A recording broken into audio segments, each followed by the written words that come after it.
Então nós vamos trazer para vocês um tema que ele está montado num tripé. Está aqui, ó, vocação, desenvolvimento e liderança. No início eu estava falando só sobre o primeiro, que era para depois a gente discorrer sobre os demais. No entanto, já estou falando todos eles aqui, que vão ser muito importantes para qualquer área da nossa vida. Eu gostaria que vocês recebessem meu amigo César Vasconcelos, que tem uma larga experiência em palestras, em estudos, expertise na sua própria forma de viver, de empreender, de sonhar. E eu estava dizendo também no início, nós precisamos sonhar, mas nós precisamos também praticar, andar, se movimentar, para não virar uma utopia e uma coisa distante, cansativa, que depois você não alcança e desanima. Mas quando você tem um sonho, você tem um plano e coloca em andamento, e quando começam a ver os primeiros resultados, você se anima, se encoraja e fala, eu posso. E você ousa mais. Então o César é uma pessoa que tem trilhado um caminho como esse e tem ajudado muitas pessoas com experiências na comunidade americana, na comunidade hispana e também entre os brasileiros e em outros países da Europa também. E eu quero que você receba ele agora e depois nós vamos cantar uma música para você. Meu amigo César, seja bem-vindo mais uma vez. Obrigado, Misael. Uma alegria estar aqui. Sempre acompanho os trabalhos que são feitos, eu fico impressionado. Digo, haja disposição, haja mobilização para produzir as coisas. Eu sei que dá muito trabalho. E é uma alegria a gente estar hoje aqui tratando desses temas. Eu acho que isso é fundamental. Na própria história da minha vida, isso foram coisas muito marcantes. E até eu digo que alguma dessas coisas eu descobri muito tarde. E anos atrás, quando realmente tudo parece que se encaixou, eu digo, gente, como isso é meio lógico, mas como muitas vezes a gente não conhece. E vai ser excelente a gente estar tratando sobre essas questões, da gente se conhecer, ver quais são as nossas características, de que maneira essas características a gente consegue colocar elas em ação, como você falou, não adianta só saber, tem que agir. E principalmente nas questões que demandam um trabalho que envolve outras pessoas, como é que esse processo chamado liderança, como é que ele deve acontecer para se ter grandes resultados. Quando a gente se identifica, a gente consegue entender o que a gente faz, o que a gente faz bem, como melhorar o que a gente faz bem, e à medida que isso acontece, nós vamos ter um senso de satisfação muito grande. Mas não vamos falar isso durante esse tempo que vamos estar juntos aqui. Então, convidem mais pessoas, eu creio que vai ser uma conversa boa, participem, pode mandar mensagem aí, a gente vai estar juntos nesse tempinho. Muito bom, César, reforçar isso aí, você que está nos acompanhando, mande o link para mais alguém, participe pelo chat, nós queremos tratar desse assunto da promoção da vida, da pessoa. Nós somos muito mais do que chegamos até aqui, né? E nós vamos cantar uma canção. Essa canção ela é dedicada a algumas pessoas que acham que chegaram no platô da existência ou que estão sacudidas aí pelos problemas, pessoas que estão machucadas e que acham que não tem mais chão, não tem mais caminho, não tem mais nada para fazer. Não pense isso não. A letra dessa música fala assim, ó.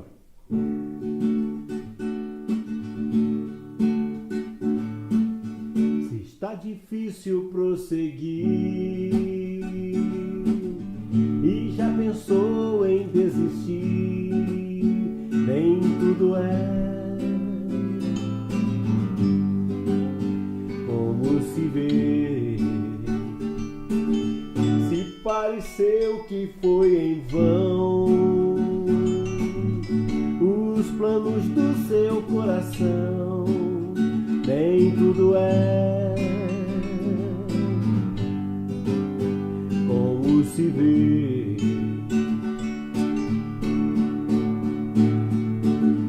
Não se convença que tudo acabou, deixa a esperança influenciar.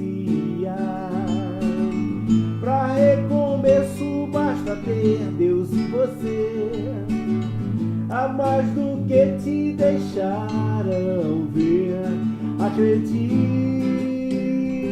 nem tudo acabou. Acredite, nem tudo acabou. Tem caminho além da curva, não para até chegar e você verá.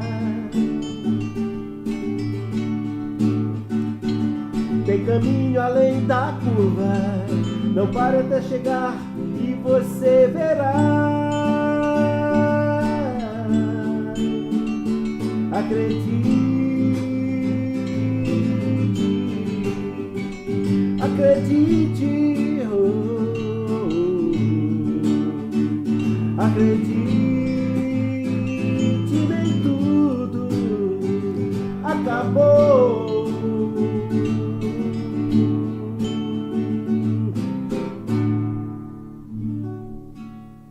Amém. É isso aí. Temos que acreditar que nem tudo acabou, né? Sem dúvida, a fé é fundamental. É verdade. O João me comunicou que essa música estará no final do podcast, né, João? A parte musical produzida, né? O clipe dela. Full, né? Maravilha. Eu quero aproveitar e fazer um agradecimento aqui, César, ao João Paulo, que está ali na técnica, viu? Ele que está cuidando de nós aqui. João, tem como a gente ver você aí? Olha ele ali, ó. Já está ali, rapaz. Obrigado, viu, João? Você é o camarada que faz tudo acontecer aí. Obrigado por você estar aí quietinho aí, mas trabalhando para que a gente possa chegar no mundo, né? Estamos no mundo por causa dele. É verdade. César, rapaz, quando eu te convidei para esse podcast, eu fiquei pensando, porque você tem tantas virtudes, você tem tanta coisa boa, tanta bagagem positiva, que eu fiquei pensando em que nós vamos conversar. E aí eu lembrei-me de um material que você me deu, das suas palestras, dos seus seminários, e eu percebi como você tem um direcionamento muito forte para essa área da promoção da pessoa, para que ela possa se reinventar, acreditar, perceber, que eu vejo que isso é um estalo assim importante de impacto na vida da pessoa. Digamos assim, que é o ponto da virada. Pá, é ali que começa a nova trajetória, nova história dela, nova página, etc. Tal. E eu pensei em trazer isso para os nossos amigos, nosso auditório que está aí nos assistindo agora e aqueles que vieram depois. Muita gente entra depois. Sim, sim. Então eu pensei, por que não? E nós acabamos chegando nesse tripé, né? Que é a vocação, desenvolvimento e liderança. Nós estamos falando de modo geral, né? A pessoa entender qual é a vocação dela. E nós estávamos falando, você trouxe um dado muito importante, as crianças que estão nascendo por agora, tem aí 60% das profissões que ainda vão surgir para elas, é isso? Então nós temos aí uma área vocacional ainda a ser explorada, mas nós temos também hoje as pessoas que já têm a sua vocação, ela precisa saber se incluir nesse mercado de trabalho, e não só na questão pensando no trabalho em si, mas pensando na autorrealização, autopromoção, para ela ter a satisfação da vida.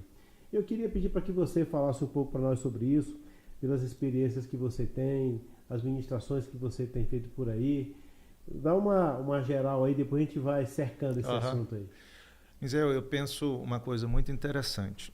Para nós podermos existir aqui no planeta Terra, o ser humano poder viver, existem mais de 120 leis da natureza que precisam se combinar perfeitamente. Leis que têm algumas grandezas e aqueles números que tem uma vírgula e depois uma série de números depois.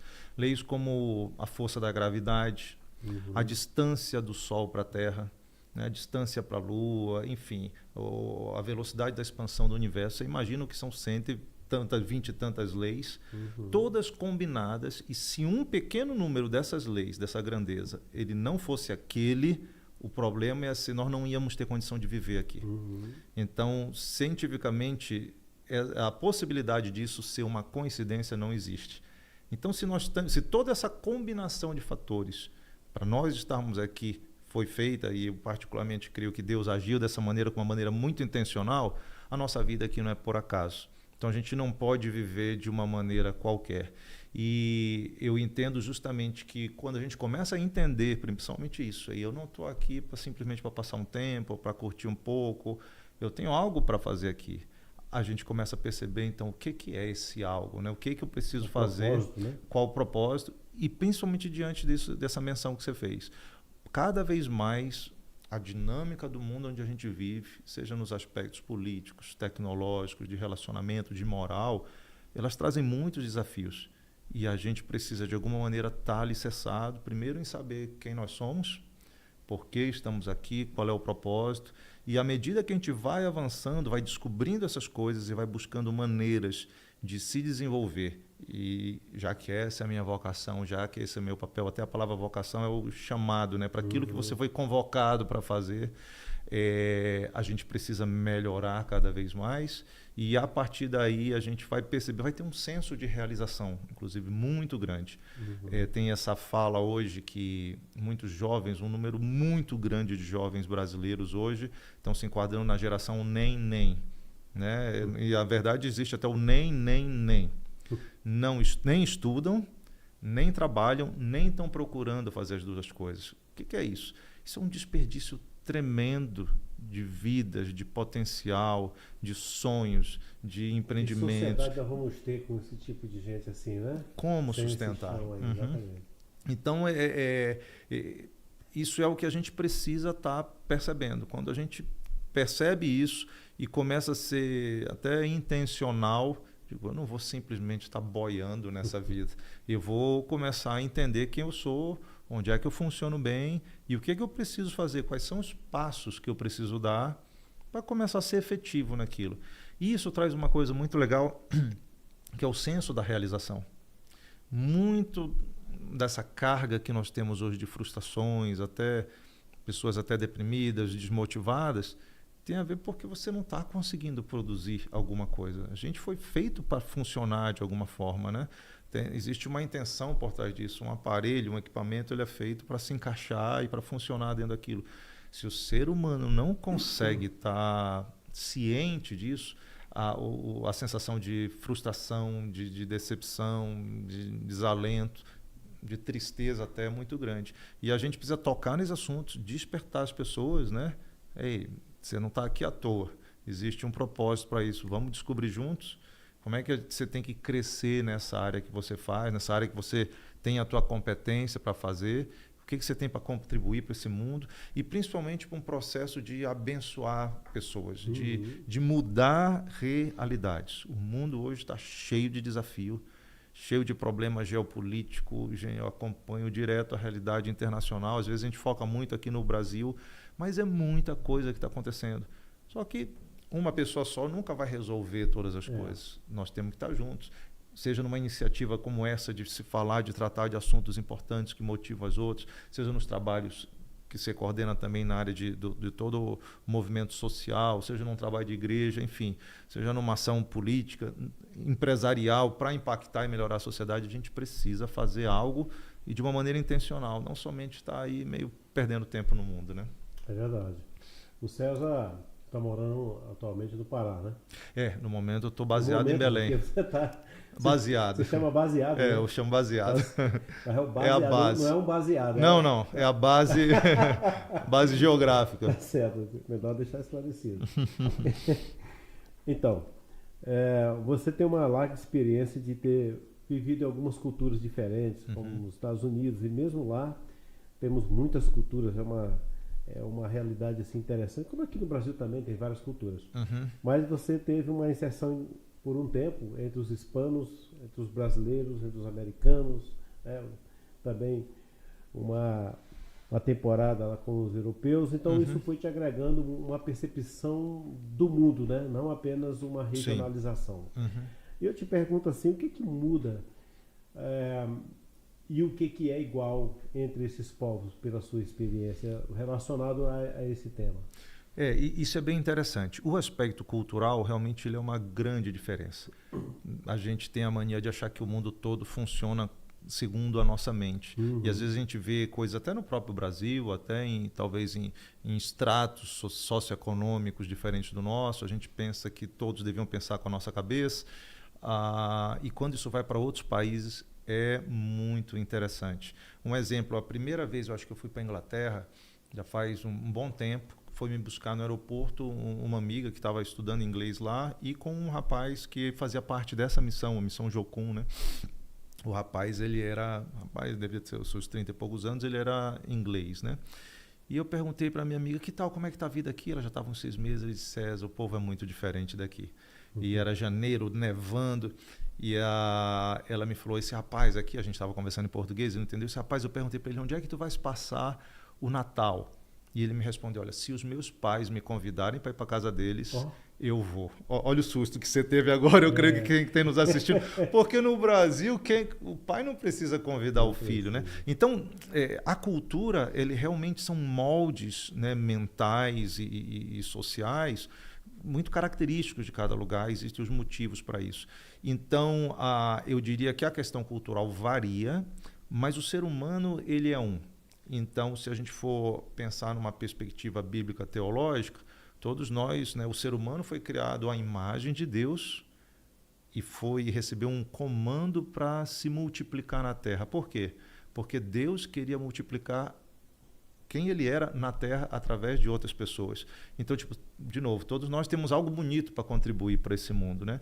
Então, independente da cultura, nós temos esse aspecto de identificar quem eu sou, qual é a minha característica, talvez questões de personalidade, mas eu gosto muito de pensar nessa perspectiva da competência, da vocação, quais são as minhas características únicas que me levam a produzir algo, a ver o mundo de uma forma e agir e gerar alguma coisa nesse mundo, algo positivo. Então, nesse sentido, eu acho que o aspecto da vocação e da necessidade de desenvolvimento, ele é pleno. Uhum. Então, nesses anos agora, por exemplo, diferentes países, na América do Sul, na própria Europa, você trata de alguns assuntos. Lá na Alemanha, eu estava falando com uma pessoa que era gerente de uma empresa de desenvolvimento, ele era gerente de projetos de uma empresa, ele fez um seminário que eu chamo de liderança segundo o exemplo de Deus. Então você vai ver quais são as características na Bíblia de Deus agindo como um líder e que nós devemos, obviamente, aproveitar para absorver e colocar em prática. E ele disse, eu nunca tinha pensado nessa perspectiva, uma das áreas lá, né? Mas isso é muito importante para o meu trabalho, isso vai me ajudar. Então, o processo do desenvolvimento, ele também é necessário em todos os lugares. Eu diria que quanto à liderança, existe um pouquinho, talvez seja um pouquinho mais diferente, porque a percepção sobre liderança ela varia um pouquinho, dependendo um pouco mais do que em outros aspectos, dependendo da cultura que você está. Inclusive, quem estuda a ciência da liderança, as teorias sobre liderança, que começaram a ser desenvolvidas de uma maneira mais estruturada no começo do século XX, você vai ver que esses conceitos mudam com o tempo, mudam conforme a região geográfica. É lógico que existem pesquisas que dão base a essas teorias que são amplas, feitas em diferentes países, mas mesmo assim esse aspecto é um pouquinho diferente, justamente porque essa carga cultural, ela dita uma forma diferente das pessoas se relacionarem. E liderança é relacionamento. Uhum. Liderança é você conseguir, uma pessoa que está na posição de líder, conseguir se relacionar com um grupo grande para levar esse grupo a fazer algo para produzir um resultado. Então, no Brasil, nós temos esse nosso jeito muito caloroso, muito, né, muito espontâneo.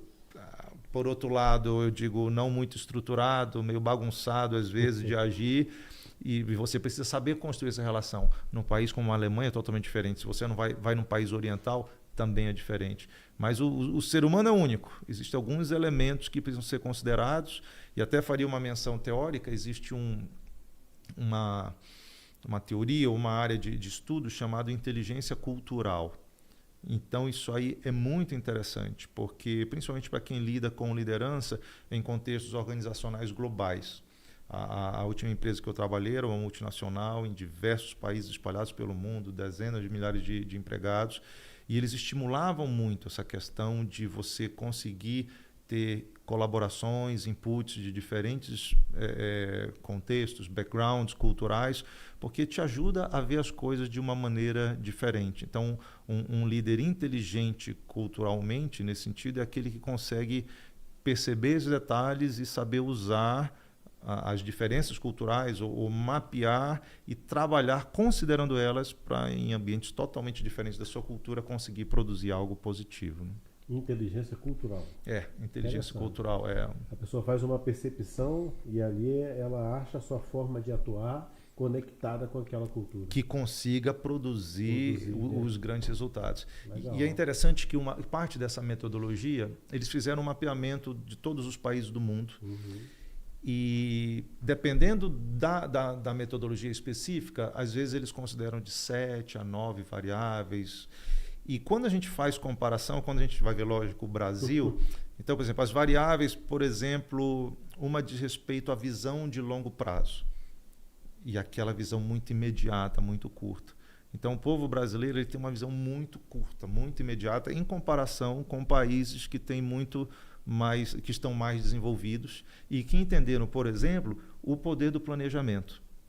Então, se eu tenho uma visão de longo prazo, o que eu vou fazer hoje, eu sei que vai ter um impacto daqui a um bom tempo. Ou seja, o que eu faço hoje está conectado com o amanhã, com o depois, até chegar no objetivo que eu quero. Ou seja, ele não é apenas uma aventura. Exatamente. Isso nos leva para a questão do planejamento, que é uma coisa que nós brasileiros não temos uma cultura de fazer. A cultura latino-americana, em geral, ela é da ação sem uma reflexão e um planejamento prévio.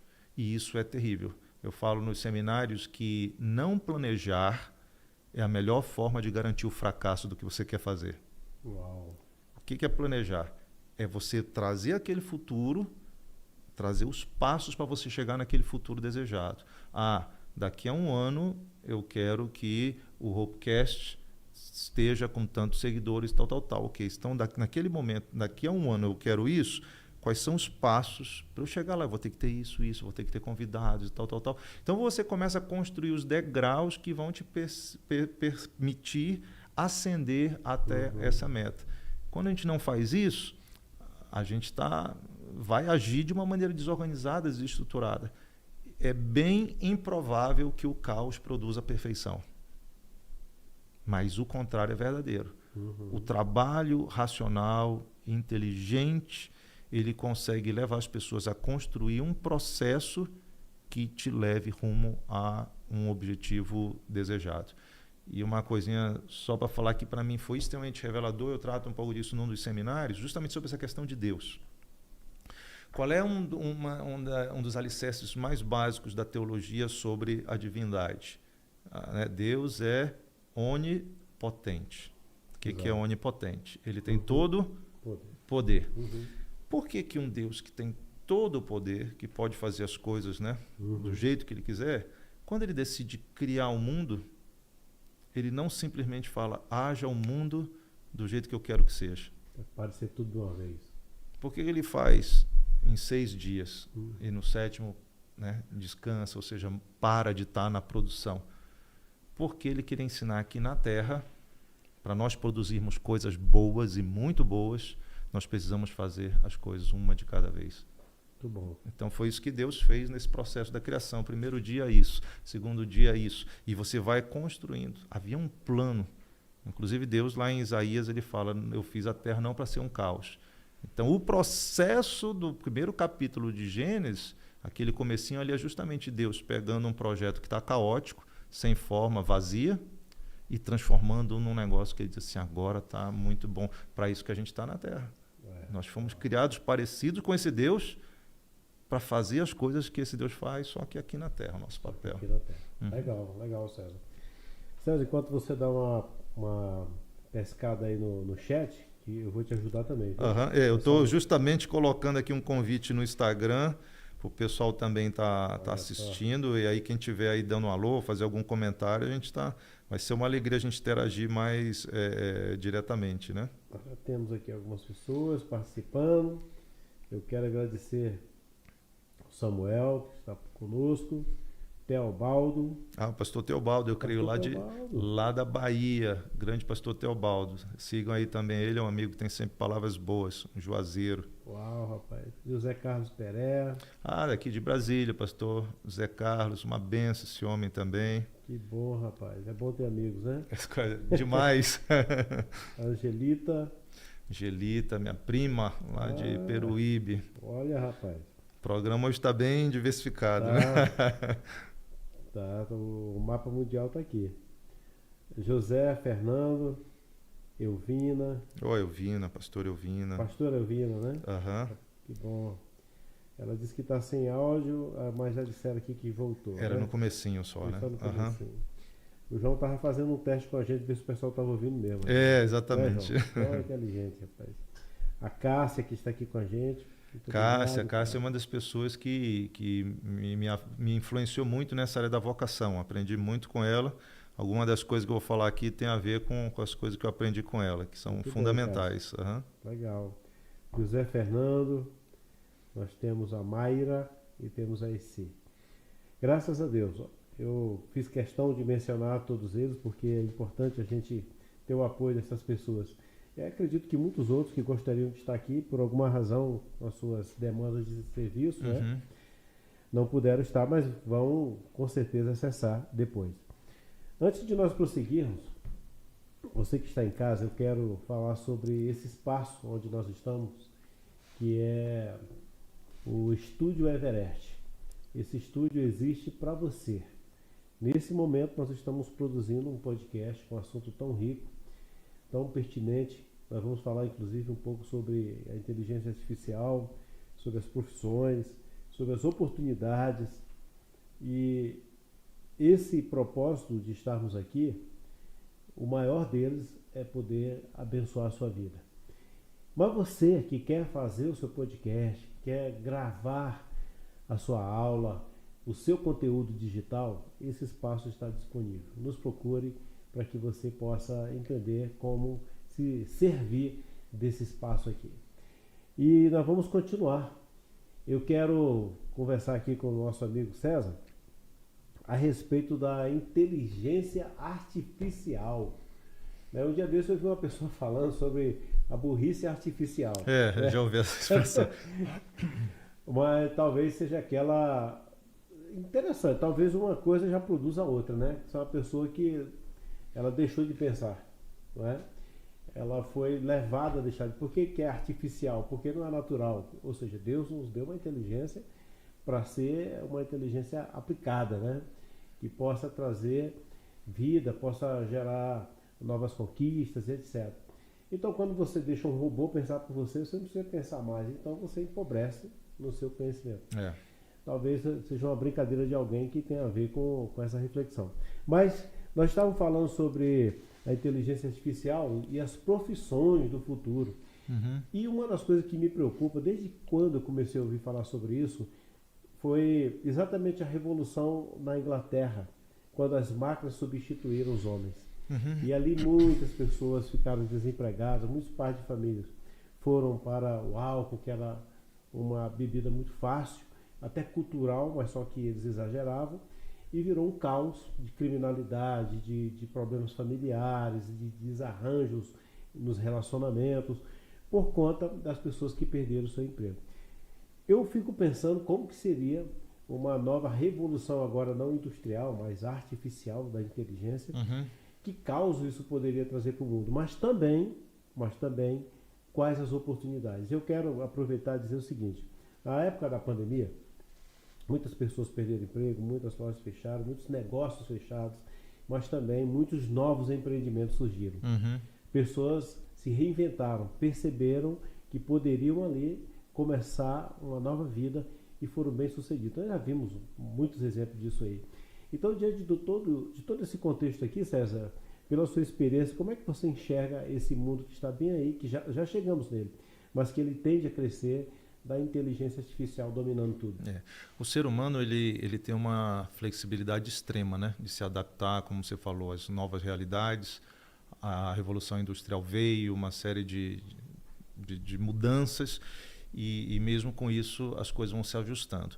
Eu creio que, particularmente, essa situação nova agora da inteligência artificial, ela coloca um desafio num nível um pouquinho maior.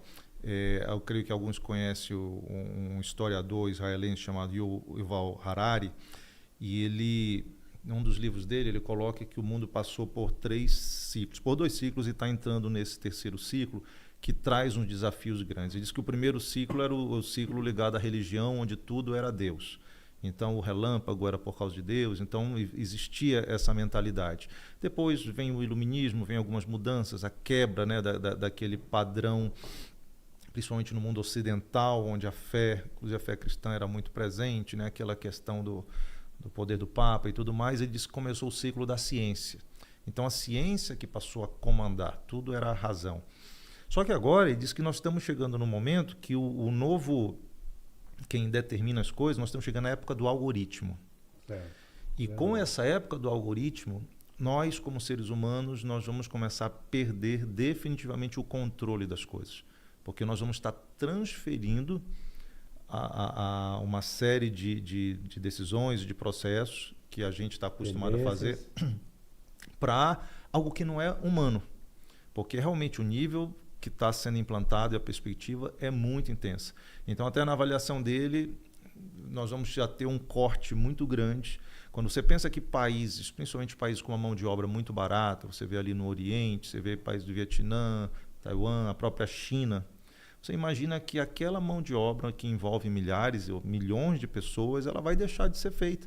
Porque no momento que uma máquina faz aquilo, o custo é menor, quem está responsável pela produção vai optar por aquilo que tem um custo menor, que vai dar um ganho maior.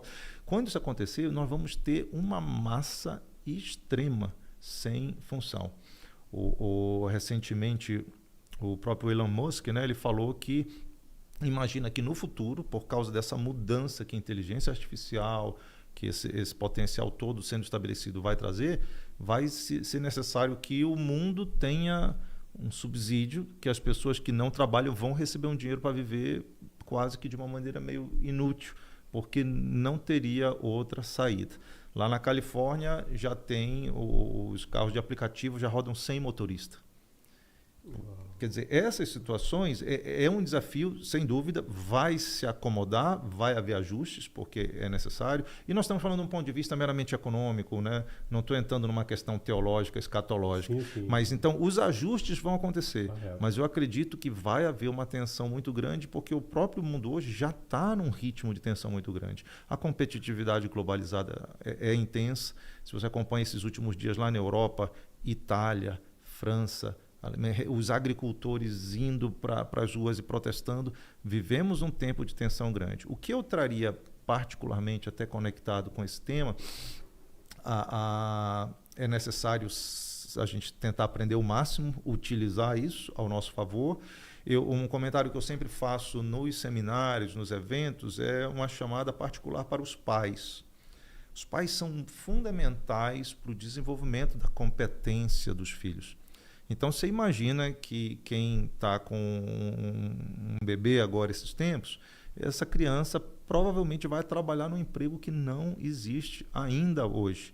Uma grande maioria vai ser isso. Então, de que forma eu preciso conduzir essa criança para que ela tenha algumas competências que são fundamentais? E aí eu vou dar um exemplo que particularmente para mim foi chave para a minha carreira, e olha que na minha época nós não tinha inteligência artificial, não tinha nada disso. Por exemplo, uma língua estrangeira. E hoje a língua que é uma língua padrão mundial é o inglês. Eu não gostava de inglês quando eu estava estudando na escola, mas o meu pai, quando estava fazendo mestrado, ele teve que aprender o inglês em 3, 4 meses, porque a programação do computador naquela época, década de 70, era toda feita nos cartões perfurados. Gente, eu era criancinha, eu não sei, eu acho que você nunca viu isso aí. Não. Eram os mainframes, aquelas máquinas imensas. Alguém está assistindo aí e sabe desses. Era mais ou menos na época do Tiranossauro Rex, né? Era na pré-história. Você tinha que, em inglês, digitava em cartões furados. Você colocava aquele cartão, a máquina fazia a leitura daquilo. Não era um teclado dando comando, não era um chat GPT, né? E ele perdeu 10 ou 15 quilos assim, em pouco tempo, porque ele passava as noites ali. E ele percebeu como a competência de falar o inglês era fundamental na carreira. Eu não queria ir, tirei nota baixa na escola, pois ele me botou num curso caro, ele e os meus irmãos também, meu irmão e minha irmã, porque ele sabia que aquilo era algo fundamental. E, Misael, o inglês foi, digamos, o grande divisor de águas na minha vida. O primeiro emprego que eu tive numa posição de gerenciamento dentro de uma multinacional, o diferencial foi o inglês. E daí por diante, as outras questões, a facilidade de viajar, de interagir, de ter acesso à informação. Eu particularmente passo o dia lendo ou tendo acesso a material na internet em inglês, porque é a língua onde existe uma maior produção, né, de informações. Então, pais, estejam atentos nisso. Como é que eu vou capacitar o meu filho, começar a preparar? Um bom conselho. Para a gente enfrentar isso aí. Nós estamos vivendo, né? E, enfim, falei de pais, mas nós mesmos. A gente não pode parar de se desenvolver. primeiro, né, vocação, qual é a minha identidade? Até a empresa, né, a Cássia fez a menção aqui, a empresa que ela até trabalhou chama Vulcan, né, quem tiver interesse, baseado, enfim, é um atendimento, pode buscar aí na rede social, mas a ideia é qual é esse chamado, essa questão única, esse teu talento que você tem, para colocar isso para funcionar. Não, costuma se falar muito, né, o talento tem um percentual, mas o esforço, a dedicação é o que vai fazer esse transpiração, né? Exato. E é uma grande verdade. Quantos talentosos não estão por aí parados? E quando a gente vai desenvolvendo, aprendendo coisas novas, é um ciclo. O nosso próprio cérebro vai expandindo, é uma musculação cerebral buscar esses conhecimentos enfim, é uma realidade, está aí presente. A gente poderia falar outras coisas nesse desafio de mundo. Eu creio que para alguns pode espantar. Para mim, talvez pela minha mentalidade, hoje eu vejo o desafio, eu digo, caramba, que legal. Vai ter dificuldade. É a oportunidade da gente provar que tem alguma coisa dentro da gente para vencer esses desafios. Né? Você tem algo ainda para crescer, né? Uhum. Olha, falando sobre vocação, eu me lembrei que esses dias eu estava conversando com uma pessoa e eu perguntei para ela qual era a vocação. Exatamente como você falou, qual o seu chamado? Você foi chamado para quê? E a pessoa disse assim, essa é a minha crise. Porque eu trabalho em algo que eu preciso apenas sobreviver, por sobrevivência, não é porque eu gosto. Eu não me sinto que eu sei fazer aquilo, porque eu tenho que fazer aquilo, mas eu não me sinto encaixado naturalmente naquilo, né? Então, o que a gente poderia falar para uma pessoa que quer descobrir a sua vocação, perceber que ela, cara, eu tenho isso aqui para fazer, para realizar, não só por uma questão de ter um salário no final do mês, né? De ter uma renda, mas que aquilo traga satisfação para ela. O que você poderia dizer? Como que a pessoa poderia descobrir qual é a vocação dela? Olha, se a gente for olhar para essa área específica de vocação, numa área profissional, existe toda uma área de orientação vocacional. Então, uma série de testes que são feitos, onde você vai respondendo ali realmente o que você gosta, o que você tem facilidade, o que você não tem. E isso, dentro de um processo técnico, com um psicólogo, uma psicóloga, você vai ter mais ou menos um feitio e dizer, bom, dentro desse perfil, com essas características, essas áreas aqui são áreas que estão conectadas. Então, é um processo de teste, de experiência, de busca. Eu te digo que, particularmente, para descobrir isso, foi também uma grande mudança, um grande ganho. Eu vi tanto no MBA como no próprio mestrado lá na Califórnia, uma metodologia, não é nem uma metodologia que é usada exatamente na área de vocação, mas para mim foi muito interessante, chama Enneagrama, por exemplo. E ali você vai respondendo, e eu fui ver, de caramba, e como esses testes, normalmente, eles apresentam algumas áreas, algumas características que você é forte nelas, e outras que não são a que você... Rapaz, isso foi tão interessante que eu digo, porque aquilo articula, aquilo descreve. E quando você tem a explicitação daquilo, está bem claro, realmente é isso aqui. Então, quando você passa a fazer, ou quando você está vivendo algumas situações, você dizendo, é aquela partezinha X ou Y que eu estou manifestando aqui. E uma das coisas sobre isso, até no sentido da pessoa não se sentir alijada, eu não sou uma pessoa muito comunicativa, eu não sou uma pessoa assim, por isso eu não vou ter meu espaço. Não, uma das coisas, talvez um dos aprendizados maiores que eu tive nessa área, é que nós precisamos de pessoas com características diferentes para montar uma equipe vencedora. Então, eu lembro, por exemplo, como líder na igreja, eu queria que a turma que estava, né, debaixo da minha liderança fosse todo mundo parecido comigo. Fosse extrovertido, que falasse, que não sei o quê, né? E lá, por exemplo, nesse teste de perfil, eu fui ver que eu não gostava de ser burocrático. Burocrático é aquela pessoa que estrutura, e não é o burocrático no sentido pejorativo, negativo, no sentido de uma característica. A pessoa que gosta da rotina, gosta que as coisas funcionem dentro de uma grande previsibilidade, gosta de colocar as coisas ordenadas, né? Eu fui ver que eu era a pessoa, né, mais assim, vamos fazer isso, vamos ter a criatividade, vamos fazer dessa forma, vamos ver qual é a estratégia. Mas para ir e fazer aquela carga rotineira já não era muito o meu perfil. E eu fui ver a importância da pessoa que trabalhava com a gente da equipe, que, por exemplo, numa reunião onde os extrovertidos falavam, dava ideia e a gente tomava decisão, ela era a pessoa que estava anotando tudo, organizando e depois já ia dar encaminhamentos práticos para as coisas funcionarem. Então, o que quer dizer isso mais uma vez? Nós precisamos descobrir o nosso perfil. O que eu funciono bem, o que eu não funciono bem, até porque o exemplo que você falou não é uma questão meramente salarial, é uma questão de realização. Porque imagina o preço de vida que você paga para estar 8 horas num dia num lugar que vai te sacrificar, que vai te deixar estressado, que vai te deixar insatisfeito, que você sai dali com uma carga negativa e acaba passando para as outras pessoas. Eu aposto que você deixaria de ganhar aquele valor para ganhar um pouco menos se fosse no lugar da realização. Exatamente. No lugar onde o teu cérebro funciona diferente, onde o tipo de hormônio que está sendo produzido vai te deixar numa realidade totalmente diferente. E a gente comentou um pouco antes, né? Um percentual muito grande das pessoas que entram na universidade, elas acabam deixando o curso inicial dentro dos 3 primeiros anos, se eu não me engano, justamente por identificar isso. Meu caso, lá também aconteceu comigo. Então, qual foi o curso que tu... História. Uhum. Depois eu vi que não era isso aí que eu queria. Lá em casa foi interessante. Eu entrei primeiro em engenharia, cursei 3 anos, mudei para comunicação. Meu irmão entrou em economia, cursou 3 anos, mudou para música. Hoje ele é o diretor da Universidade Federal na área de música lá no Pará. A minha irmã entrou em história, fez 3 anos, e continua até o final porque as mulheres são decididas. Então uma lição em nós, né? Mas você imagina a gente cursar 3 anos, o tempo de vida que foi desperdiçado, a própria estabelecimento de ensino, o que se perde nisso aí, o que se deixa de encaminhar, e as famílias que investem eventualmente. Então, gente, foquem na sua vocação, e nós estamos na vocação profissional, e tem outras vocações que são muito importantes também de vida, né? Uhum.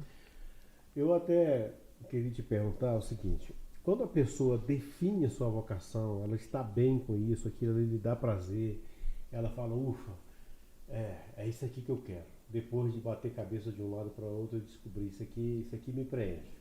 Isso aqui traz um propósito de vida. Isso aqui me dá prazer, né? Não é apenas uma profissão. Isso aqui é um ofício, isso aqui é uma terapia. É quase que uma terapia, né? Mas sim. Depois que a pessoa descobre isso, o desenvolvimento é bem melhor. Porque você pode estar focado, né? A partir daí você está focado. Motivado, identificando, ok, eu sou isso aqui, mas dentro disso, quais são áreas que eu ainda tenho lacunas, que eu preciso crescer. E o desenvolvimento é uma necessidade constante. Gente, o que tem de conhecimento nesse mundo, nas mais diferentes áreas, que a gente nem imagina.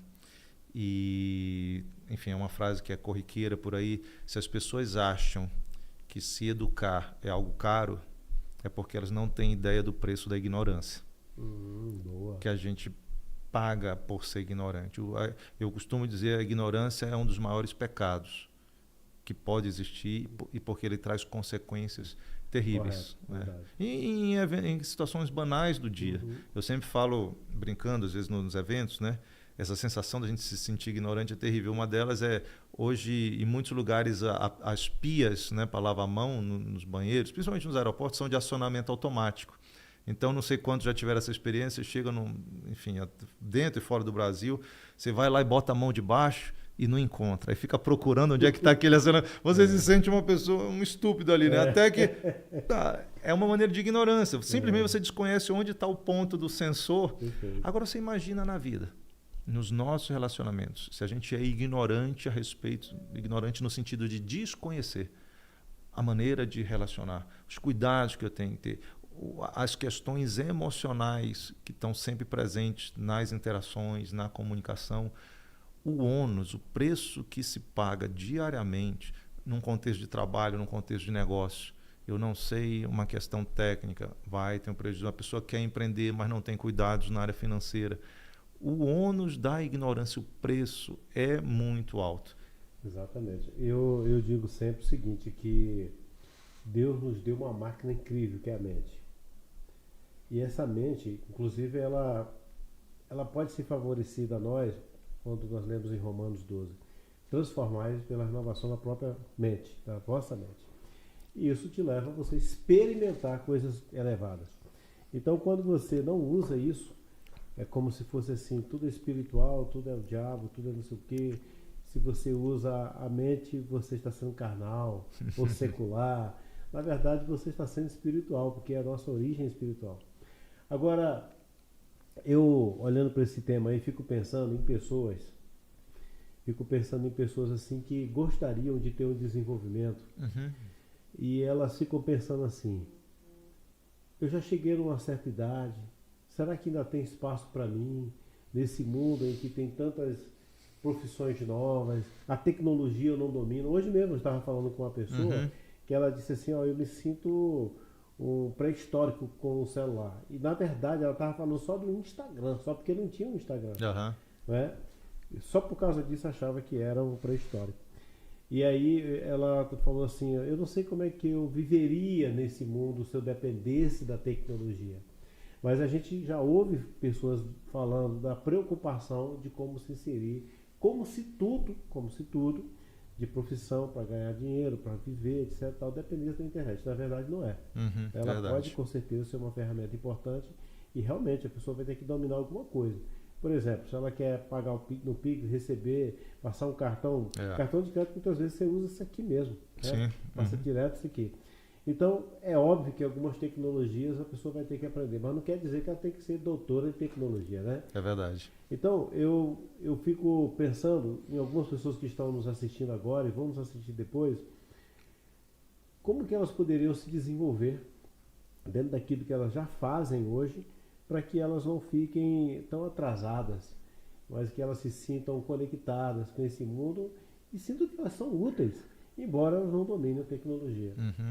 Olha, a questão do desenvolvimento ela é realmente fundamental. A primeira coisa, que até é um dos tripés da competência, é que eu chamo a atitude. O que é a atitude? É a decisão de fazer algo. Então, nós precisamos ter essa ação, essa atitude de buscar o desenvolvimento, botar por prática. Até porque o nosso cérebro, e eu tenho cada vez mais estudado o cérebro, é impressionante todas as coisas. E eu digo, quanto mais os cientistas entendem o funcionamento de cada parte do cérebro, hormônios, enfim, como é que os processos em diferentes áreas, eu vejo Deus purinho programando algo sobrenatural. Você citou Romanos, né? Transformáveis pela renovação. Está falando o quê? Está falando do cérebro, porque a nossa mente está no cérebro. E quando eu, particularmente, tudo que eu estou aprendendo, eu estou colocando em prática, eu digo, meu Deus, como é que eu não sabia disso antes? O primeiro passo é romper essa inércia. É achar que porque eu encontrei uma coisa difícil, eu não vou continuar, não vou aprender, eu não sei. Sabe sim, é uma questão de atitude, de buscar as maneiras certas, inclusive de como aprender, de como superar essas barreiras. Você falou aí, se eu não souber, ok, eu sou uma pessoa que eu tenho uma barraca na feira, trabalho importante, ajuda na alimentação, preciso receber o Pix. Eu vou dizer, a internet é uma fonte de aprendizado absurda. Hoje em dia tem cursos de Harvard, tem cursos de Yale disponíveis aqui para quem quiser. Ok, estão em inglês, parte deles, outros traduzidos. Mas, por exemplo, pagar um Pix está aqui, vai ter alguém explicando as coisas. Exato. É simplesmente uma questão de uma atitude de sempre querer aprender mais. E eu digo mais, quando a gente rompe essa inércia de aprender algo novo, isso é um alimento, isso é um exercício muito positivo para o nosso cérebro. O nosso cérebro ele tem um potencial, fica difícil de desenhar aqui, mas a nossa inteligência, a capacidade de aprender, tem a ver com a conexão das células, dos neurônios. Eles disparam, eles se ativam juntos, eles funcionam juntos no que é chamado de sinapse. Quando a gente começa a aprender algo novo, essas próprias células elas começam a fazer novas conexões para assimilar aquele conhecimento. Quanto mais conexões você tem, eu vou usar um termo não tão científico, mas é como se estivesse aumentando a tua inteligência. Correto. Quanto mais inteligência nesse sentido, mais capacidade de aprender mais. Então, ou a gente fica acomodado naquela rotina terrível, inclusive, às vezes, só na rede social, perdendo tempo aqui, ou numa novela, ou só recebendo coisa que não te constrói. Quando você entra para aprender algo, tu estás fazendo uma musculação para o teu cérebro. E aprender uma coisa, isso vai te ajudar para aprender uma outra, e a gente vai num crescendo nesse sentido. Você é músico. Então, você aprendeu o primeiro instrumento, o segundo já teve uma facilidade a mais. Você vai construindo a questão dos idiomas, a mesma coisa. Mas eu chamaria muita atenção para isso. Primeiro, começa. Isso é muito difícil. Continua. Porque se um ser humano faz, você pode fazer. Talvez não naquele nível, né, de excelência, mas alguma coisa você vai fazer. Busca as coisas que vão te ajudar na tua área. Um pouco de cada vez. Mas não para. Isso, para mim, hoje é mandatório, é uma coisa assim que eu funciono cada dia, aprender um pouquinho mais. Imagina, aprender uma coisinha a cada dia. Parece às vezes meio intimidador, mas não. Principalmente pessoas talvez com um pouco mais de idade, né? Temos que nos lançar. Quanto mais a gente aprende, mais a gente exercita e cresce. E isso que você está falando é interessante. Nós temos lá no nosso projeto social, no programa que você conheceu, Sim. Nós temos lá um laboratório de informática. Nós temos lá cerca de 20 computadores. E teve uma turma que nós fizemos para inclusão digital.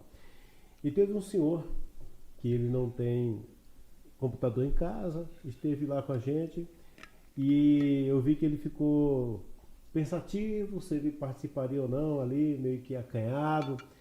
E nós chegamos perto dele e falamos, olha, pode sentar, o senhor fica à vontade. Ele falou, eu não sei mexer nisso aí. Eu falei, então o senhor está no lugar certo. Porque aqui nós vamos ajudar o senhor a aprender a se conectar. E a ideia era colocar os idosos ali, para que eles pudessem entrar no computador, poder ver as notícias, poder também ter aqueles jogos que vão ajudá-lo, vão estimular o desenvolvimento da mente, e as redes sociais, para ter o tempo ali no seu social. E aí esse senhor, eu vi que ele estava muito preocupado. Até que um rapaz chegou lá com muito jeito e ensinou para ele. Quando ele clicou e abriu a tela lá do Facebook, rapaz, ele ficou muito feliz, ele ficou radiante. Aí ele começou a se empolgar, aí foi ali, criou a conta dele e tal, aquele negócio. E daí, daqui a pouco, nas outras aulas, ele era o primeiro a chegar e já estava digitando. E nós percebemos exatamente o que você falou. Quando ele tentou e conseguiu, aquilo é como se tivesse quebrado uma resistência e levado ele a um outro patamar, né? E o estimulou a crescer e a crescer e a crescer. Então você vê que são coisas simples, que para nós é simples, para quem já mexe com isso no dia a dia. Essa criançada de hoje, amanhã, o dia já, clicando aqui, já sabe tudo, né? Mas não quer dizer que as pessoas que já estão mais avançadas em idade, elas não consigam também, né? Acontece que os interesses são diferentes também. Sim. A gente não está ali para jogos, para outras coisas. A gente quer mais notícia, uma brincadeira, etc. Tal. Mas eu quero te falar uma outra coisa. O desenvolvimento, vamos dizer que a vocação e o desenvolvimento são atitudes individuais. É a vocação da pessoa. E o desenvolvimento é para ela também. Só que ela vai chegar no momento em que aquilo não pode mais ficar com ela. Aí nós diríamos que ela chegou ao nível de liderança. Porque ela vai ser notada por uma pessoa que tem uma expertise, que tem um conhecimento, que tem uma experiência, que precisa ajudar outras pessoas. E é aí quando ela contribui com tudo aquilo que ela reuniu na sua vida para abençoar outras pessoas. Correto seria? Eu penso sempre da seguinte forma: existem tarefas, existem realizações que a gente deve fazer nesse mundo, que elas só conseguem ser feitas com uma coletividade, não dá para eu sozinho fazer. Então, nesse momento, esse projeto é tão grande que precisa envolver 2, 3, 10, 100, 1000 pessoas. Se eu preciso envolver um grande número de pessoas, eu preciso interagir com elas para que a gente juntos possamos entender o que tem que ser feito, como tem que ser feito, quando tem que ser feito, com que custo tem que ser feito, com que valores e assim por diante. Então, esse é o processo de liderança. É lógico que quando eu faço os seminários, a gente entra na questão bem técnica, esmiuça um pouquinho mais, mas a liderança tem a ver com isso. E realmente o que você falou é um ponto-chave e que é um ponto que eu que é importantíssimo é justamente o perfil do líder, a capacidade do líder, a competência do líder. Você falou, digamos assim, eu vou crescendo, eu chego num ponto que eu já tenho essa capacidade. Uhum. E o que eu acho que muitas vezes as pessoas têm até crescido algumas competências técnicas, mas nem sempre têm a competência da liderança. Correto. E essa aí, por quê? Porque na nossa realidade, isso eu diria praticamente que é global. Não existem nas escolas uma aula sobre liderança. Eu tive que pagar caro para estudar fora do Brasil um curso específico em liderança. Não são muitos que fazem isso. Mas a diferença é bastante grande, porque tem a ver com essa interação, tem a ver com alguns elementos. Quando a gente olha para o Brasil, e eu faço essas perguntas muitas vezes, quem são os grandes líderes da história do Brasil? Quem são as pessoas que nos inspiram, que inspiram a nossa coletividade e que a gente possa dizer, esse é um modelo, é um padrão que deve ser seguido pela gente. Ele fez coisas boas, ele falou coisas boas, ele agiu. Eu quero ser desse jeito. Olha que líder irrepreensível. Não tem questões, né? Não tem pendências. Eu estava fazendo uma vez um seminário e tinha um americano junto, era aqui no Brasil, e eu perguntei ao pessoal, quem são os grandes líderes, né? E aí alguém falou, por exemplo, e eu sei que é um exemplo bem citado, o Ayrton Senna. Mas quem foi Ayrton Senna, né? Foi um esportista, era um corredor que foi bem sucedido, que chamou a atenção. Mas eu sei que ele teve uma fundação, até hoje continua. Mas se você for pensar em termos de impacto, né? Muitos dos líderes que a gente cita são mais pessoas famosas que têm algumas... Celebridades, né? Celebridades, está aí uma boa palavra.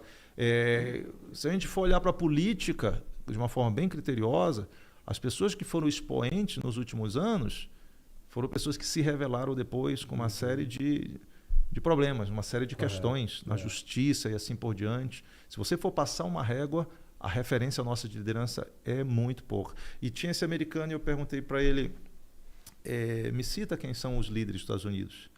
Né? Os brasileiros tiveram dificuldade de citar. Ele foi recitando uma série de nomes de homens que marcaram a história do país, que hoje é o país que mais impacta o mundo ainda, né?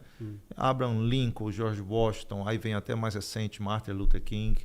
Ou seja, eles têm claramente na história gente que fincou bandeiras. Lá a questão da liderança é falado constantemente. Eu assisto basicamente mais os canais de comunicação de fora, né, da Europa e dos Estados Unidos. Então lá nos Estados Unidos eles tratam de liderança nesse sentido.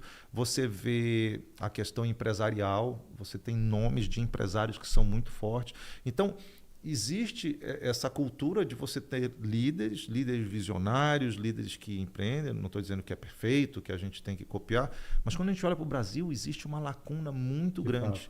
Nós temos pessoas carismáticas e há uma área do estudo da liderança que trata de pessoas carismáticas, do líder carismático, mas tem uma série de pontos questionáveis no líder carismático.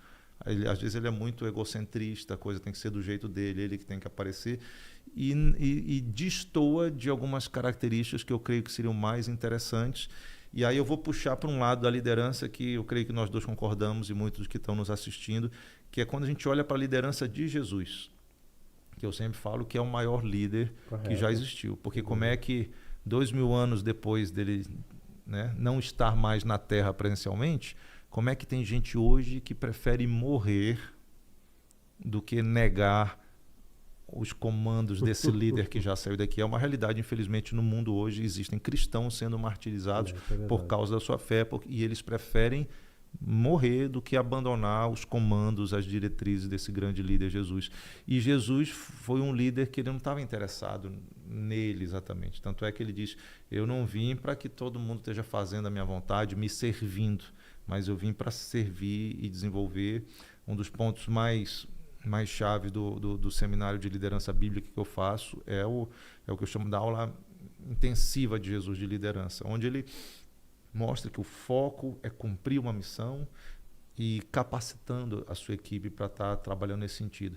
Então eu acho que desenvolver líderes particularmente é um dos pontos-chave da minha missão pessoal, né, ministerial, para que esses líderes consigam produzir grandes coisas. Porque liderança é fundamental para dar resultado. Se você pensa num time de futebol, se você pensa numa empresa, numa igreja, numa repartição pública, a liderança de um país. Você está acompanhando o que está acontecendo lá em El Salvador, que gerou agora a reeleição do presidente lá? Sim, acompanhei. Uma liderança política na cadeira mais importante do Brasil. Olha a diferença de um país que tinha guerra civil há tempo atrás.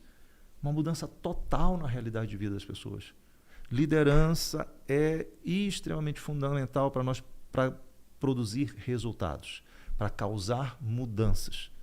Se as mudanças não estão acontecendo ou as mudanças estão sendo para pior, o líder está falhando. Perfeitamente. Nós vivemos cenários de líderes incompetentes, infelizmente. Inclusive naquele livro da Arte da Guerra, do... Não sei o quê. Me fugiu agora. O nome é assim. Arte da Guerra. Tem um trecho lá que ele fala o seguinte: não existe exércitos fracos, existem comandantes fracos. É o que ele fala. Mas olha só, falando sobre essa questão da liderança, eu fico pensando no que as pessoas possam imaginar, essa geração atual, pensar sobre liderança, que é exatamente o que nós falamos. Pessoas que se destacam na cultura, quer seja na música, em uma outra área, ou no esporte, né? Ou na política por questões às vezes até polêmicas, etc. Sim. Aí você tem um outro nicho, que são os influencers digitais, né? Que talvez na cabeça de muito jovem, que não entendeu ainda que há uma liderança que pode ser substancialmente mais importante para o desenvolvimento de uma nação, não apenas de um conceito, não apenas de uma música, né? Não apenas de uma moda, de uma cor do batom, mas aí você tem aí os influencers digitais que parecem que assumem esse papel para muita gente, né? E isso me preocupa muito, porque são pessoas que estão distantes, apenas dando opinião, muitas vezes são pessoas que por trás daquele sorriso tem uma vida deprimida, uma vida derrotada, né? E estão dando ali suas opiniões e não tem responsabilidade nenhuma com aquilo, porque mostra flashes da sua vida, aquilo que ela quer mostrar, não é? Então realmente estão influenciam aqueles ali, né? E parece que eles são os grandes líderes e na verdade nós temos, por exemplo, se eles estão usando uma tecnologia, alguém colocou aquela tecnologia à disposição, alguém inventou aquela maneira de você se apresentar. Então ele não é um influencer natural, total. Ele tem toda uma estrutura tecnológica para fazer aquilo. Mas tudo bem. Isso me deixa preocupado, porque não é uma liderança verdadeiramente que vai nos levar ao crescimento na nossa história, no desenvolvimento da pessoa como um todo, conectado com a sociedade. Porque, como você falou, a liderança não é algo só para mim. Sim. Aquilo que eu faço com os outros para chegar no fim proveitoso para todo mundo, né? Então, sobre essas questões aí, por exemplo, que eu estou falando sobre o influência digital, eu não sou contra essas pessoas, não sou contra elas. O que eu estou dizendo é o seguinte: a minha preocupação de quem são os fãs ou os seguidores acharem que eles são os verdadeiros líderes, né? Que vão determinar tudo. Então, se eles pensam de um jeito sobre um determinado candidato ou uma ideologia, eu penso também. E, na verdade, eu estou transferindo, eu terceirizando aquilo que deveria ser meu. Isso aí é uma realidade complexa. Eu listaria alguns elementos sobre isso. Primeiro, a questão das redes sociais é algo muito recente, né? É uma geração nova. Esse grupo já é uma geração que está nascendo dentro dessa realidade. Nós temos já faz um pouquinho de tempo que a gente fez 18 anos, né? Então, até um diazinho. A gente vem de uma mentalidade totalmente diferente. Existe toda uma outra geração que já entrou dentro desse pacote e funciona dentro dessa nova mentalidade.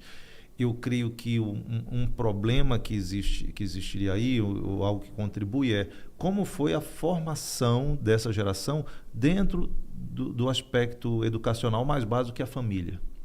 De que maneira a família produziu valores que ajudem essa geração a ver o mundo? Porque conforme os valores que nós temos nessa construção mais da infância e da adolescência, isso vai nortear nossa visão de mundo para o futuro como um todo. Eu, particularmente, analiso que tem havido um declínio do processo de educação em geral. Vamos falar principalmente do Brasil, Correto. ao longo das últimas gerações. Agora, a formação de muitas crianças já é na própria tela, porque nós temos a chupeta digital, que é a tela do tablet, do celular. Então, você vai ver que cada vez mais, talvez esse alicerce ele está sendo colocado de uma qualidade ruim. E uma coisa, mas assim, diretamente talvez tenha a ver com isso, que eu tenho visto nos Estados Unidos, na Europa, sempre quando eu vou para um país diferente, e até em diferentes regiões do Brasil, eu pergunto, como estão hoje os adolescentes e os jovens? E aí eu até porque a minha leitura lá nos Estados Unidos é que uma maioria é um grupo muito cabisbaixo, muito introspectivo, melancólico, sem iniciativa, né? Tem aqueles, lógico, que são expansivos, são doidos, né? Mas isso é uma coisa que eu tenho visto em muitos lugares. Muitas vezes ficam mais fechados no quarto, no computador e assim por diante. Quer dizer, você está... É toda uma geração que está vivendo ali e está desperdiçando algumas coisas que são fundamentais em geral, seja do exercício físico, seja pegar sol e assim por diante. Então, eu te digo que o ponto que tu levantaste é um sintoma dentro de um cenário mais amplo e complexo. Eu acho que os influencers, se alguém tem uma competência técnica para trazer, né, todos nós, de alguma maneira, a gente segue uma pessoa ou outra que tem conteúdo. O problema é justamente essa qualidade do conteúdo. Muita gente não tem algumas características de ser líder, então elas realmente estão procurando alguma coisa na qual elas possam se identificar. Tá entendendo? Elas estão procurando. A gente vê muito. Tem um vazio, tem uma carência. Vamos pensar até num ponto de vista, digamos, eclesiástico. Tem gente que frequenta lugares, né, de culto onde as pessoas que estão à frente é surreal, não estão contribuindo, mas aquelas pessoas são tão limitadas, às vezes, de mente, de visão de mundo, que querem estar submissas ali, que estão, às vezes, até sofrendo.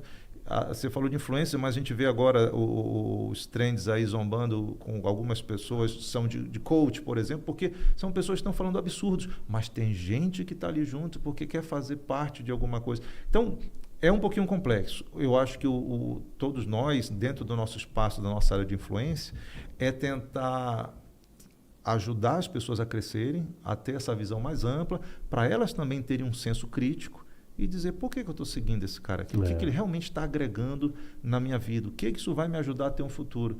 E como tu falaste, eu acho que muitos, infelizmente, é uma coisa passageira e muitos é uma carga negativa.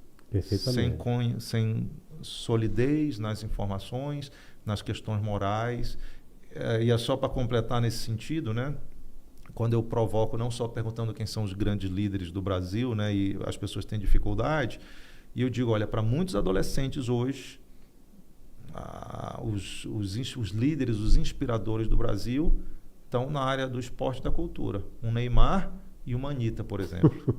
E aí a gente pergunta, de forma prática, que valores que esses modelos estão inspirando.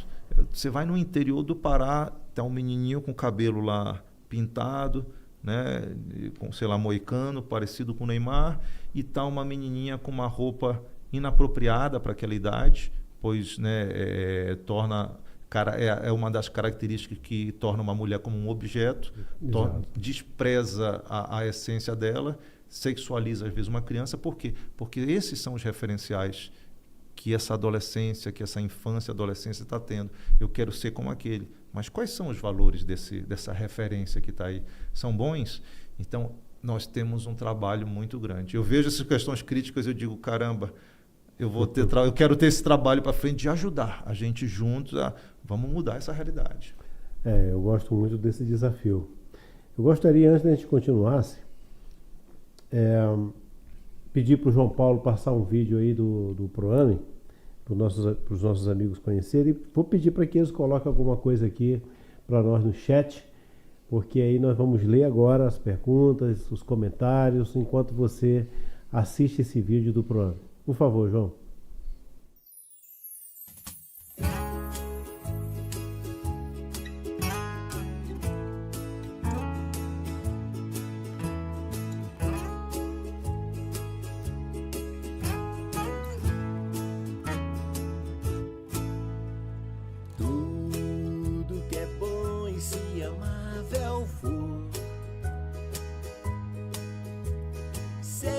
Seja isso o que ocupe o pensamento, se há virtude, se há valor, se de boa fama for.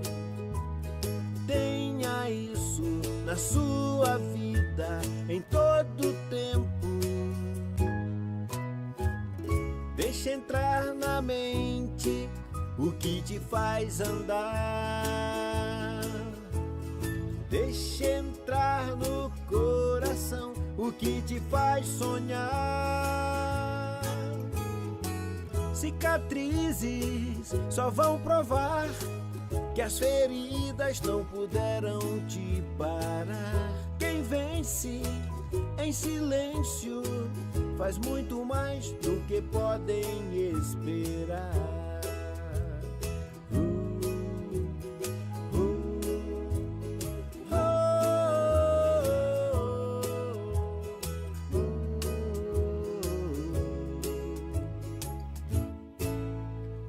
Tudo que é bom e se amável for,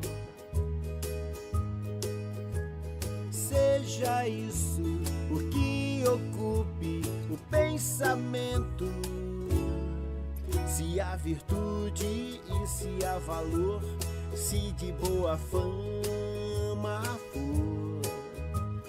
Tenha isso na sua vida em todo tempo. Deixa entrar na mente o que te faz andar. Deixa entrar no coração o que te faz sonhar.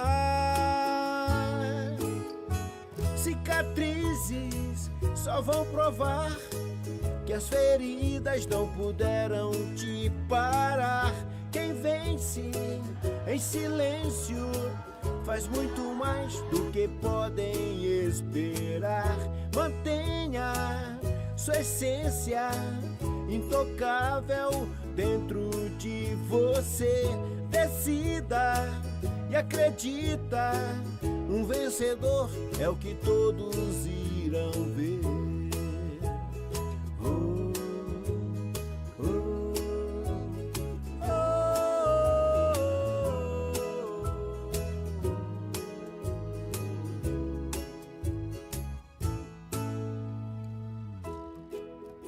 Acredite, um vencedor é o que todos irão ver em você.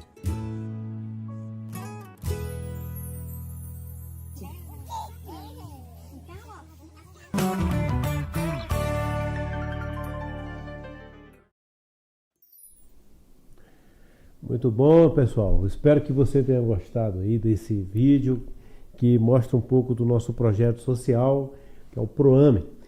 Você pode ter mais informações digitando proame.org e então você será direcionado para o site.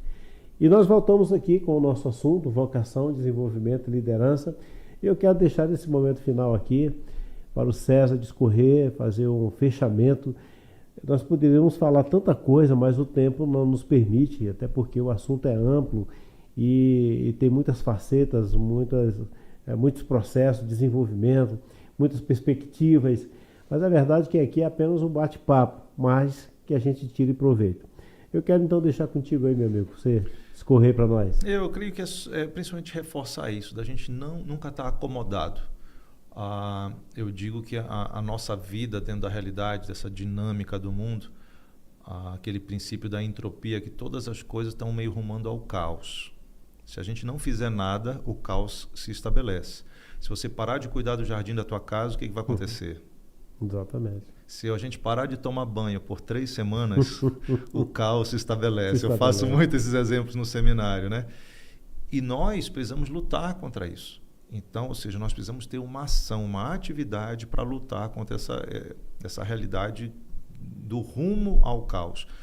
A Bíblia, por exemplo, né, é uma descrição de uma mudança, de uma luta constante contra o caos, de você sair sem forma e vazia para um jardim e depois, quando as coisas desandam por causa dos erros, e erros sempre vão acontecer na vida, todo um trabalho para se restaurar aquilo e se cumprir um propósito. Então, não pare de ter essa busca do desenvolvimento. E particularmente nesses tópicos que a gente falou, naquilo que é a tua vocação, naquilo que é importante. E aí a gente poderia citar a família, uma coisa super importante, o nosso contato com Deus, o que a gente está fazendo na Terra, pensar o além é super importante, e nessas coisas a gente tem que ter excelência. E a excelência não é algo que cai do céu, é algo que é desenvolvido a cada dia. E nessa jornada a gente vai aprendendo muito. Vários amigos estão aqui presentes, alguns já participaram de alguns desses treinamentos, né? E a ênfase é essa: aprenda, assimile, pratique, tenha a atitude de colocar em prática, que as coisas vão acontecendo, e junto com isso os próprios relacionamentos, as construções. Eu estou vendo tanta gente aqui, eu não sei até se eu posso citar algumas delas aqui. Por favor. O pastor Fernando, lá da região de Nápoles, lá na Itália, um amigo querido também. Estivemos lá juntos. Eu já falei do pastor Zé Carlos também, daqui de Brasília. Pastor Teobaldo. Eu vi aqui também o Felipe, né, um abração para ele. Rubenilton, um amigão de Coraci também. O Rubenilton, na igreja, ele participou da primeira vez que eu fiz o seminário no Brasil aqui de liderança. Então foi uma coisa muito bacana. Foi o pontapé inicial, né? Robson Mendes, que é um médico, assim, outra pessoa que eu tenho aprendido muito. A gente nem falou sobre isso, mas como o cérebro nosso é importante, como a gente precisa cuidar do nosso corpo para a nossa saúde. O Robson e a Raquel, quem puder segui-los no Instagram, assim, é uma coisa muito aprendizado. Pastor Samuel Moleiro, um missionário lá em Buenos Aires, estivemos juntos semana passada. Quer dizer, não estivemos juntos, ele esteve em Belém, eu estava em São Paulo, e, enfim. Pastor Moisés, né, esposa da pastora Elvina, que está lá em Santiago, né? Enfim, é uma alegria muito grande. A Janaína, né, a mãe do Felipe, que está assistindo também pelo perfil. E quando a gente se desenvolve nessa área de liderança e saber como se relacionar, a gente colhe muitos frutos em todas as áreas. Uma hora o resultado vai chegar e é um resultado muito benéfico, né? O próprio Salomão aconselhou: com tudo que você tem, adquire sabedoria. A sabedoria é o conhecimento e a capacidade de transformar esse conhecimento em ações sábias que vão produzir coisas boas na Terra. Então, siga nesse propósito, siga fazendo bem. Eu particularmente até aproveito, né, faço o registro de como eu fiquei impressionado quando eu vim aqui sobre todo o trabalho social que tem sido desenvolvido, que o Misael está levando aqui na região. Ou seja, são visões que você trabalha em cima e vai buscando desenvolver e produz mudanças na Terra.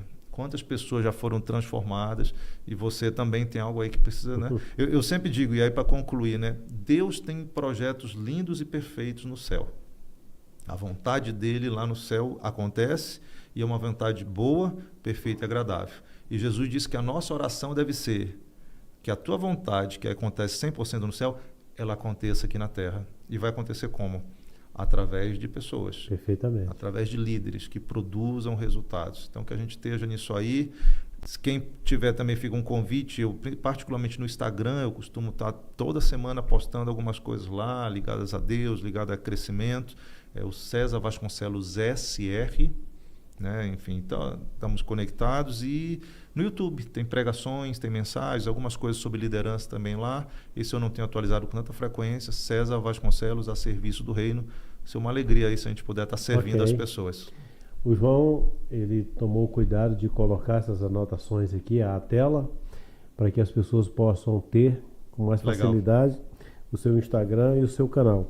Eu quero só fazer menção, agora que me toquei nisso aqui, nós estamos falando sobre desenvolvimento também, e uma pessoa bem próxima a nós que você conheceu mais recentemente, e eu conheci desde que nasci, que é meu pai. Ah, sim. Né? O meu pai agora, César, não sei se você sabe disso, na altura dos seus quase 90 anos, ele agora desenvolveu algo, um propósito, uma missão incrível. Olha só, eu nunca ouvi falar que alguém teve essa ideia que ele está tendo agora. Que coisa. E ele está envolvido nisso. Ele está recuperando hinos antigos da época que ele tinha 18 anos, 20 anos, 30 anos por aí, que não se cantam mais. E ele então pega um pedaço, os retalhos que ele lembra aqui da música e liga para alguém daquela época. Olha, você cantava... Ah, eu não conheço essa música não, mas fulano e tal deve conhecer. Olha. Pede para essa pessoa gravar. Aí grava, ele me mostrou vários no celular. Pessoas que passaram para alguém e foram trazendo esses áudios para que ele pudesse rememorar e fazer os retoques daquela música. Ele já deve ter gravado umas 20 e poucas músicas assim. Caramba, aham. Então, a altura da idade dele, ele está se sentindo útil. Desenvolvimento, nós estamos falando, e o cérebro que não para de explodir. Pois é. Né? Sinapses e tudo mais que a gente tem, que vão se conectando e uma coisa o cérebro vai percebendo que ele precisa buscar mais. Exato. Né? E ele vai puxando aquilo, puf. Então aquela expansão vai acontecendo. E o meu pai é um baita de um exemplo disso aí. Que legal, do que desenvolvimento. tremendo. Uhum. Eu quis te falar isso aqui ao vivo aqui para você saber dessa. Você falou de alguém que a gente conhece junto e essa ação é fundamental, e alguém que a gente acabei não mandando a saudação é o pastor Miguel Albanês, que está nos assistindo, rapaz, também, que foi a pessoa que nos colocou em contato, pessoa que a gente ama demais, e enfim, é impressionante, né? Justamente como as coisas vão acontecendo. Um abração aí também a turma da Califórnia nesse instante, a equipe toda da Pibla. Eu tive lá ano passado, eu creio. Foi em outubro do ano passado. Exato. Estive lá na Califórnia, em Los Angeles, com o pastor Miguel, pastora Cristina, um tempo muito bom com eles ali. E mais uma vez eu quero agradecer a todos vocês, peço que se inscrevam nesse canal, né, César? Meus amigos aí, pedir para que eles nos dêem uma ajuda aí. E o João Paulo, mais uma vez, obrigado, João, por sua ajuda aí, por estar conosco aí esse tempo todo. Esse podcast, como os demais, ficarão no ar. Então a gente pode expandir, se você entende que é importante que outras pessoas também possam ter acesso a esse bate-papo, né? Exatamente. Obrigado a todos que participaram, os amigos que eu mandei um contato, eu vi aqui, eu digo, poxa, uma honra poder merecer atenção um pouquinho, e pelo convite também, Misel. Que bom a gente estar conversando aqui, uma alegria, maravilha. Vamos estar esses dias pelo DF, e que bom que a gente conseguiu sentar, né? Sim, ainda cantamos, tocamos juntos, né? Muito legal, maravilha, muito legal. Muito bom também. Eu quero reforçar então para você que está aí, por favor, inscreva-se nesse canal, deixe o seu like para nos ajudar a expandir, chegar em outros lugares, porque o YouTube percebe isso, né?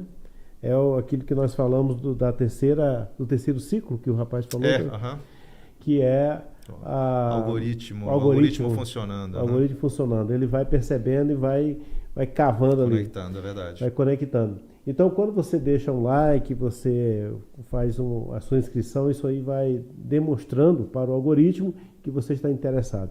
E ele vai levando para outras pessoas.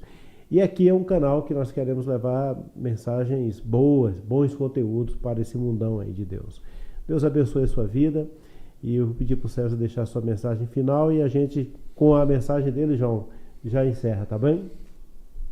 Eu estive pregando recentemente lá em Belém, na Lagoinha, Belém, e eu vou encerrar com a bênção que Deus mandou os sacerdotes darem, né? E Deus fala justamente que o Senhor te abençoe e te guarde, que o Senhor faça resplandecer o rosto dele sobre ti, que o Senhor sobre ti levante o teu rosto e te dê shalom, te dê plenitude. Uau. Então Deus é um Deus que quer nos abençoar, quer nos conduzir nesses degraus de bênção. Às vezes a gente quer ficar só na parte de ser guardado e protegido, mas não, Deus tem mais. Deus quer se revelar, quer mostrar o rosto dele, quer mostrar quem ele é, e quando a gente entra nisso, nesse processo de conhecimento, é transformador, é abençoador, não tem como. Paulo ficou tão impactado com isso, né, que ele disse, eu considero todas as outras coisas pequenas lixo, porque eu quero estar vivendo nessa dimensão, e é isso que Deus tem para você, para todos nós, que a gente esteja mergulhando, tendo essas competências, e Deus vai fazer muita coisa boa na terra através de você, porque esse é o projeto que ele tem para a tua vida, para as nossas vidas. Vamos estar juntos. Uma alegria estarmos juntos. Estamos aí pelas redes sociais, nos seminários, nos eventos. Acompanha a gente. Estamos para servir e vamos avançar. Em nome de Jesus. Amém. Em nome de Jesus. O João vai colocar uma música agora e encerramos. Muito obrigado. Um abração a todos.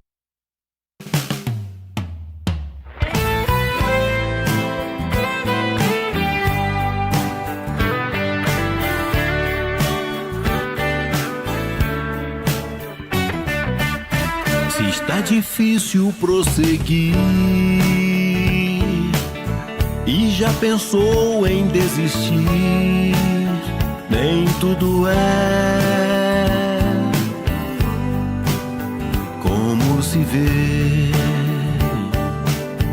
se pareceu que foi em vão os planos do seu coração, nem tudo é como se vê. Não se convença que tudo acabou, deixa a esperança influenciar. Pra recomeço basta ter Deus e você, há mais do que te deixaram ver. Acredite, nem tudo acabou. Acredite, nem tudo acabou.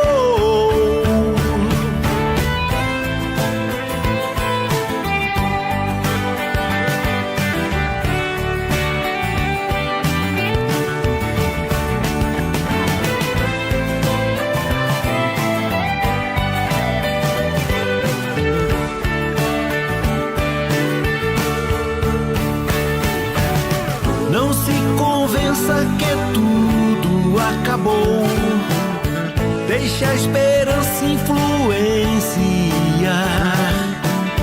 Pra recomeço basta ter Deus e você, há mais do que te deixaram ver. Acredite, nem tudo acabou.